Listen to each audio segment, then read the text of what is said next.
Talk to us about the most significant announcements from today. I think the two big significant things today we saw were around FaceTime and were around notifications. Apple gave FaceTime the biggest update it's ever given the service since it launched in 2010 by Steve Jobs with the iPhone 4.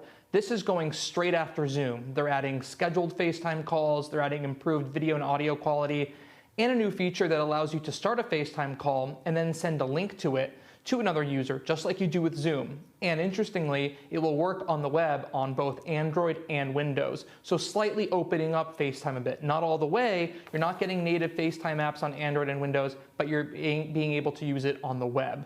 I do want to note that the notification system is revamped for the most part. There are new features for separating notifications during Do Not Disturb time, during work time, during personal time. I think that's going to be very interesting. Overall, though, more of a muted event, lots of small things across the systems rather than anything that's a real grand slam, a major revolutionary change. And of course, Mark, this event was happening against a backdrop. We're still waiting for the decision on the big Apple epic verdict from the judge. No big sort of wholesale changes to the App Store or rules today. I know we didn't expect those, but I did notice that Apple really focused on developers at the top with some light ideas from a range of developers about a cool opening for WWDC. I chuckled at some of their ideas. Did you notice anything different about the show, given that this is Apple's opportunity to make the case to developers that Apple is where they should be spending their time? Yeah, there was nothing other than a statistic, $230 billion paid out to developers since 2008. That's a stat they pretty much give at every WWDC with the updated number, 600 million weekly visitors to the App Store. So really nothing in light of the ongoing issues with developers and Epic. But here's the thing, Emily, developers don't have an alternative, right? You're not going to be a successful developer if you're only focused on Android. And so if you want to be a successful developer, you have to hit iOS because you have 1 billion plus users there.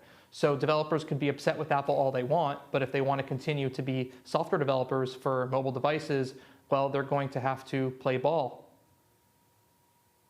Well, let's talk about employees who might be upset with Apple. Last week, you got the very long memo that Tim Cook sent to employees detailing their return to work plans, asking for employees to be back in the office Monday, Tuesday, Thursday. The company has now gotten pushback through a petition from some employees that was leaked to The Verge, employees saying that they feel unheard, that some of their colleagues have quit because Apple isn't being flexible enough. What's your take on this?